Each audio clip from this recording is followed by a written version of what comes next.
सो दोस्तों, जो मैंने हॉस्टल वार्डन के लिए बाल मनोविज्ञान का एमसीक्यू सीरीज चालू करा है, उसका ये सेकंड वीडियो है। और आज हम लोग जीन पियाजे, वाइगोत्स्की और स्किनर, जो बहुत ज़्यादा इम्पोर्टेंट है, उनको उनको लेकर लाया हूँ मैं इस एमसीक्यू को। तो चलो स्टार्ट करते हैं शुरू से ही।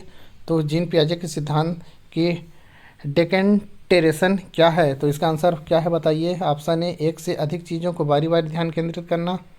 ऑप्शन बी, एक ही समय में एक से अधिक चीज़ों को ध्यान केंद्रित करना। ऑप्शन सी, एक ही समय में एक ही चीज़ को ध्यान केंद्रित करना। ऑप्शन डी, किसी भी चीज़ पर ध्यान केंद्रित ना करना। इसका आंसर है ऑप्शन ए, एक से अधिक चीज़ों पर बारी बारी ध्यान केंद्रित करना। ठीक। तो दूसरा हमारा क्वेश्चन है, जीन पियाजे के सिद्धांत के में रिवर्सिबिलिटी क्या है? तो ऑप्शन ए देखो, सोच की प्रक्रिया को उल्टा करना। सोच की जो प्रक्रिया है उसको उल्टा करना। सोच की प्रक्रिया को आगे बढ़ाने की क्षमता। सोच की प्रक्रिया को रोकने की क्षमता। सोच की प्रक्रिया को बदलने की क्षमता। तो देखो, रिवर्स बोल रहे हैं ना, रिवर्स मतलब उल्टा होता है। जैसे अगर हम लोग रिवर्स में जाते हैं, आगे तरफ जाते हैं, है ना, रिवर्स गियर लगाते हैं, तो हम लोग पीछे की तरफ जाते हैं, मतलब उसके उल्टा। ठीक, जैसे गाड़ी में बोल रहा हूँ मैं, गियर होता है ना, तो वही है रिवर्सिबिलिटी। तो इसका आंसर क्या होगा? सोच की प्रक्रिया को उल्टा करने की क्षमता। क्या होगा? सोच की प्रक्रिया को उल्टा करने की क्षमता। ठीक, उत्तर भी देख लेते हैं हम लोग। ये देखो यहाँ है, तो अब हमारा आंसर सही है। ठीक, तो जीन पियाजे के सिद्धांत में, रुको ये बड़ा हो गया है, इसको हम लोग छोटा कर लेते हैं जैसा कि ये है। हाँ, तो जीन पियाजे के सिद्धांत में कंजर्वेशन क्या है? ठीक, कंजर्वेशन तो बताओ।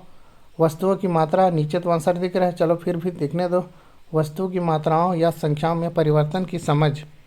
ठीक, ऑप्शन बी क्या है? पढ़ो।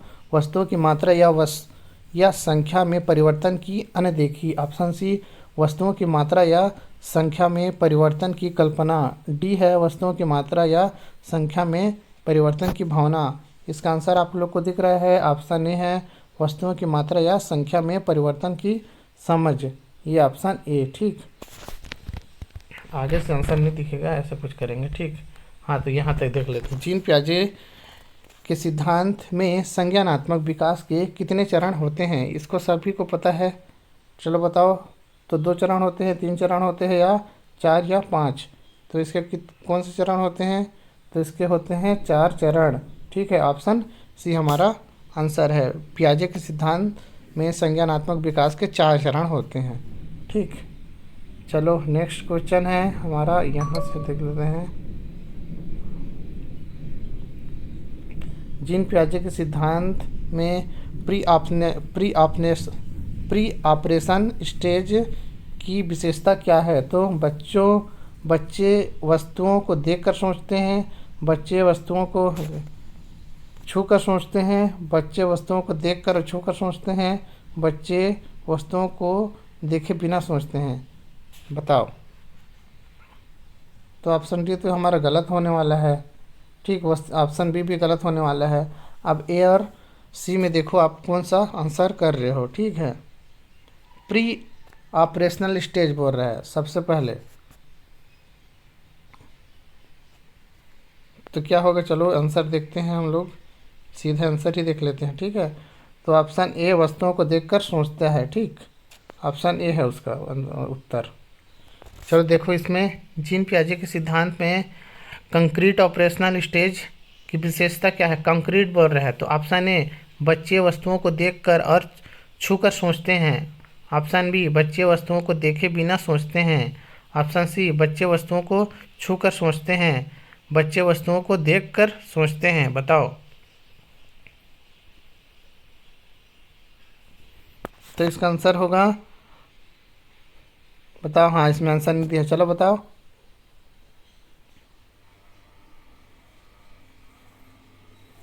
तो ऑप्शन बी कंक्रीट, इस ये तो नहीं होगा, है ना, बिना वस्तुओं को देखे हुए नहीं होता है।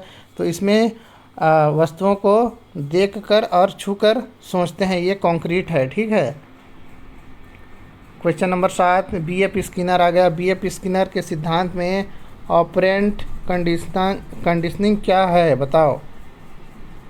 तो पहला, सीखने की प्रक्रिया में नियंत्रण, सीखने की प्रक्रिया में उत्तेजक का नियंत्रण, सीखने की प्रक्रिया में अनुकरण, सीखने की प्रक्रिया में सामाजिक गतिविधियां का नियंत्रण। तो इसका उत्तर है ऑप्शन ए, सीखने की प्रक्रिया में प्रतिक्रिया का नियंत्रण, ऑप्शन ए। ठीक, ये वाला आंसर हो गया इसका। हम सीधा आंसर भी देख रहे हैं ताकि गलत ना हो हमारा भी। ठीक, कुछ डाउट रहता है इसलिए। चलो 8वां देखते हैं। बीएफ स्किनर के सिद्धांत में रेनफोर्समेंट क्या है। तो ऑप्शन ए, सीखने की प्रक्रिया, एक सेकेंड, हाँ, तो सीखने की प्रक्रिया में प्रतिक्रिया को बढ़ावा देने वाला होता है उत्तेजक। रेनफोर्समेंट सीखने की प्रक्रिया में प्रतिक्रिया को कम करना, नहीं करता कम। सीखने की प्रक्रिया में प्रतिक्रिया बदलने वाला उत्तेजक, बदलता तो है लेकिन ऐसा नहीं। सीखने की प्रक्रिया में प्रतिक्रिया को रोकने वाला भी नहीं है। तो ऑप्शन इसका ये राइट है, सीखने की प्रक्रिया में प्रतिक्रिया को बढ़ावा देने वाला। रेनफोर्समेंट मतलब उसको बढ़ावा देता है, उसी को बोलते हैं रेनफोर्समेंट।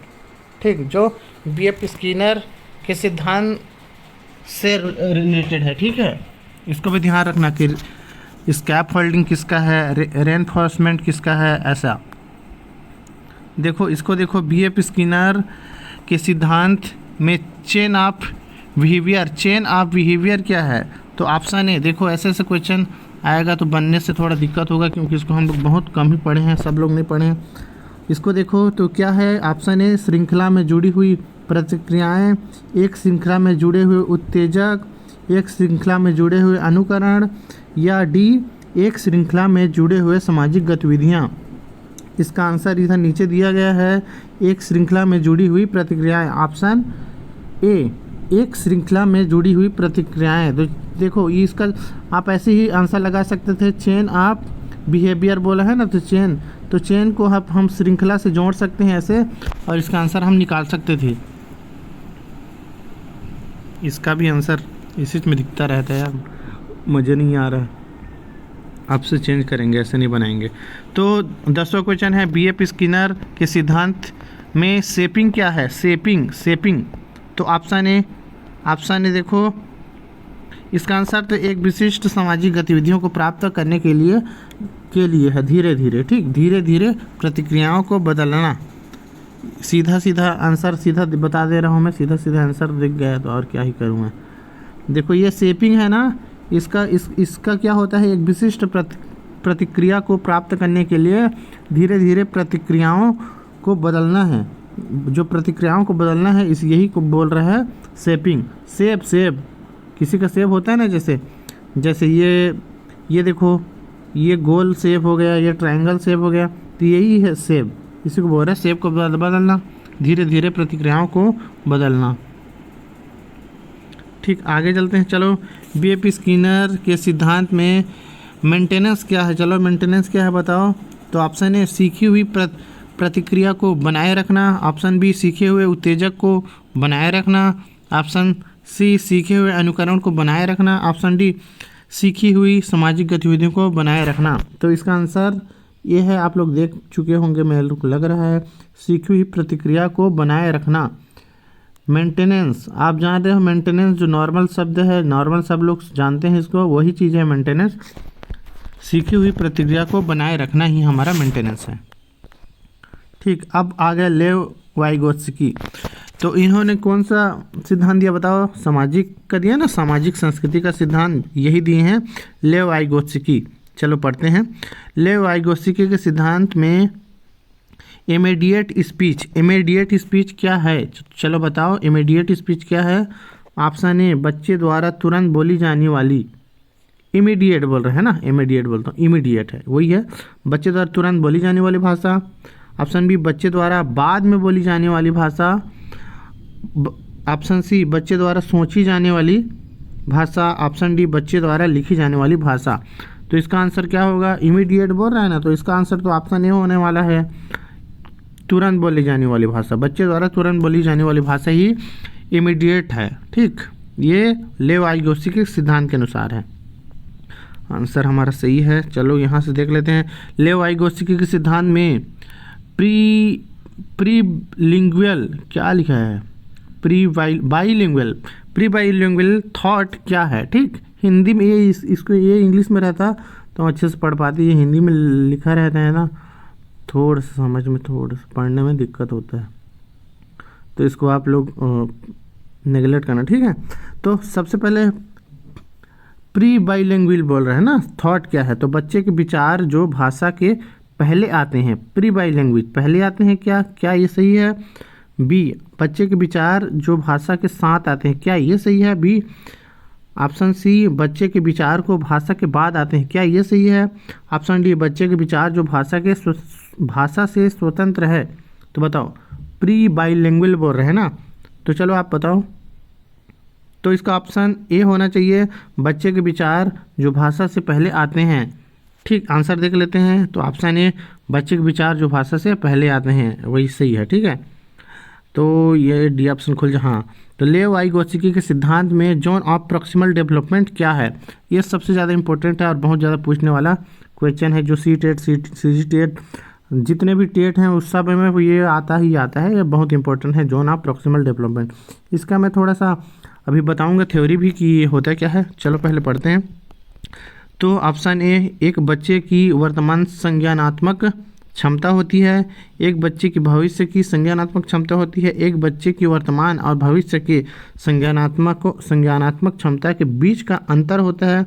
और ऑप्शन डी क्या है, एक बच्चे की संज्ञानात्मक क्षमता का उच्चतम स्तर। तो बताओ क्या होता है। तो जोन ऑफ प्रॉक्सिमल डेवलपमेंट ये होता है ऑप्शन सी, एक बच्चे के वर्तमान और भविष्य दोनों के बीच की जो क्षमता होती है ना, उसी को जोन ऑफ प्रॉक्सिमल डेवलपमेंट कहते हैं। ठीक, ये देखो यहाँ आ गया। चलो इसको थोड़ा समझ लेते हैं, इसको जूम करके यहाँ मैं समझा देता हूँ। ठीक, देखो अच्छे से देखना, कहाँ से करूँ, यहाँ से। ठीक, तो देखो, अगर हम लोग को टेट का पेपर दिला रहे हैं ना, सीजी टेट का पेपर दिला रहे हैं, तो सीजी टेट में हम लोग जो कैटेगरी वाले रहते हैं 75 नंबर पाना रहता है। ठीक है, समझने के लिए मैं जोन ऑफ प्रॉक्सिमल डेवलपमेंट को समझा रहा हूँ। ठीक है, जेड पी डी को समझा रहा हूँ, तो अच्छे समझना। देखो, हम लोग 75 नंबर हमारा मार्क है, जो पासिंग मार्क है टेट में, सीजी टेट में। ठीक, लेकिन हमारा तैयारी हो गया है 60 नंबर का। ठीक, हमारा तैयारी कितना तक हुआ है, 60 नंबर का।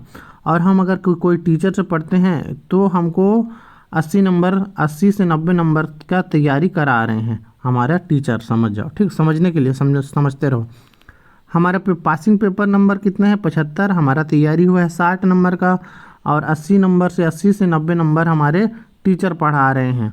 तो देखो, हम अगर खुद से इतना कर सकते हैं 60 नंबर, और हम सर की, देखो टीचरों की मदद से पढ़ेंगे, तो हमारा नंबर क्या हो जाता है, न टीचर का न हमारे से ज़्यादा नंबर बढ़ता है इधर, और इधर जो टीचर है उनसे थोड़ा कम होता है, मतलब 20 नंबर, यदि हमारा 76 नंबर आ गया लगभग। ठीक है, तो दोनों के जो बीच है, इसी को हमको जोन ऑफ प्रॉक्सिमल डेवलपमेंट कहते हैं। ठीक, समीपस्थ का सिद्धांत ऐसा है कुछ, है ना हिंदी में।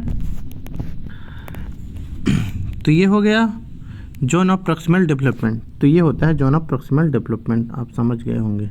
ठीक, चलो आगे देखते हैं।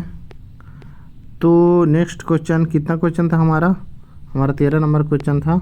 तो ये 14 नंबर क्वेश्चन है, लेव वाइगोत्स्की के सिद्धांत में स्कैप होल्डिंग क्या है। तो बताओ। चलो, इस ऑप्शन है, एक बच्चे को नई संज्ञानात्मक क्षमता सिखाने के लिए सहायता प्रदान करना। हाँ, चलो बी। अब देखो, एक बच्चे को नई संज्ञानात्मक क्षमता सिखाने के लिए चुनौती प्रदान करना, बिल्कुल नहीं, ये तो नहीं है। ऑप्शन सी, एक बच्चे को नई संज्ञानात्मक क्षमता सिखाने के लिए प्रेरणा प्रदान करना। और ऑप्शन डी है, एक बच्चे को नई संज्ञानात्मक क्षमता सिखाने के लिए प्रतिक्रिया प्रदान करना। तो इसका आंसर क्या होगा, सबसे अच्छा आंसर हमारा कौन सा है। तो कौन सा था, स्कैप होल्डिंग क्या है। तो इसमें से क्या बताऊँ, ऑप्शन ए, एक बच्चे को नई संज्ञानात्मक क्षमता सिखाने के लिए सहायता प्रदान करना, ये ऑप्शन ए होगा। ठीक, चलो स्कैप होल्डिंग को भी समझ लेते हैं। यहाँ स्कैप होल्डिंग क्या होता है। ठीक, तो देखो स्कैप होल्डिंग को समझो। अगर एक बच्चा है इधर, इधर मेरी बातों को समझते रहो, और ये बच्चा, ठीक, ये चला रहा है हमारा साइकिल, ठीक, ये हमारा साइकिल है जो बच्चा चला रहा है, ठीक, मतलब यहाँ मैं बच्चा बना दे रहा हूँ, ठीक है, रुको, ये बच्चा हमारा साइकिल चला रहा है, इधर हैंडल है, ठीक, तो ये बच्चा साइकिल चला रहा है और इधर एक आदमी खड़ा हुआ है, ठीक है। तो साइकिल चलाने के लिए शुरू में थोड़ा सा सहारा दिया, कितना थोड़ा सहारा दिया इसको, इस बच्चे को, कि ये चला सके साइकिल करके। तो ये जो थोड़ा सा सहारा देते हैं ना थोड़े समय के लिए, इसी को बोलते हैं स्कैप होल्डिंग। क्या बोलते हैं? स्कैप होल्डिंग, समझ गए? थोड़े समय के लिए सहारा देने ही अस्थायी सहारा बोल सकते हो, अस्थायी रूप से, इसको बोलते हैं स्कैप होल्डिंग। स्कैप होल्डिंग ढांचा भी इसी को बोलते हैं हिंदी में, ठीक है, समझ गए स्कैप होल्डिंग क्या होता है। तो ये सिंपल सा उदाहरण मैं लेके चल रहा हूँ ताकि आप लोग को अच्छे समझ आ जाए, ठीक। अब देखो क्वेश्चन 14 है, लेव वाइगोत्स्की के सिद्धांत में प्राइवेट स्पीच क्या है? तो बच्चे द्वारा बोली जाने वाली भाषा जो केवल उन्हें समझ में आती है। ऑप्शन बी, बच्चे द्वारा बोली जानी भाषा जो अन्य लोगों को समझ में आती है, नहीं। प्राइवेट स्पीच मतलब होता है ऑप्शन ए, जो खुद समझता है, ऑप्शन ए होगा इसका, ठीक है। देखो ए दिया है आंसर। क्वेश्चन नंबर 15, लेव वाइगोत्स्की के सिद्धांत में सोशल लर्निंग क्या है? सोशल लर्निंग क्या है बताओ? तो ऑप्शन ए, सीखने की प्रक्रिया जिसमें बच्चा स्वयं सीखता है, सीखने की प्रक्रिया जिसमें बच्चा दूसरों से सीखता है, दूसरों से सहायता लेकर सीखता है। बताओ क्या होगा इसका?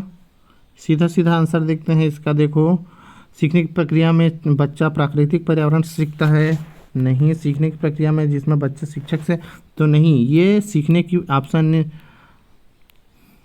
सोशल लर्निंग बोल रहा है ना, तो हाँ, सोशल लर्निंग मतलब ये ऑप्शन भी होना चाहिए, हाँ ऑप्शन भी होगा। सीखने की प्रक्रिया जिसमें बच्चा दूसरों की सहायता से सीखता है, तो ये ऑप्शन भी होगा, ठीक।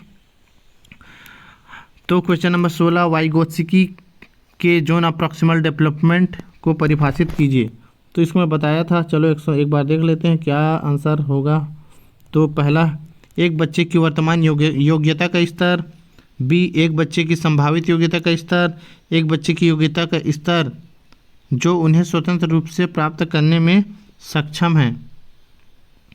और डी है एक बच्चे की योग्यता का स्तर जो उन्हें मार्गदर्शन के साथ प्राप्त करने में सक्षम है। तो बचाओ क्या होगा ये?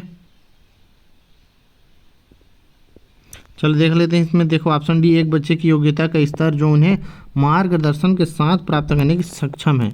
देखो इसमें देखो ना, मार्गदर्शन बोला है, तुम बोला था जो ना प्रॉक्सिमल डेवलपमेंट में बताया था कि एक टीचर खुद का, एक टीचर सॉरी, हाँ यहाँ हम लोग आ चुके थे। देखो तो इसमें देखो, एक बच्चे की योग्यता का स्तर जो उन्हें मार्गदर्शन के साथ प्राप्त करते हैं। मैं बताया था कि ZPD में क्या होता है, जोन ऑफ प्रॉक्सिमल डेवलपमेंट में एक बच्चे का स्तर, एक बच्चे का खुद का स्तर, और एक बीच का स्तर, और एक सर का स्तर।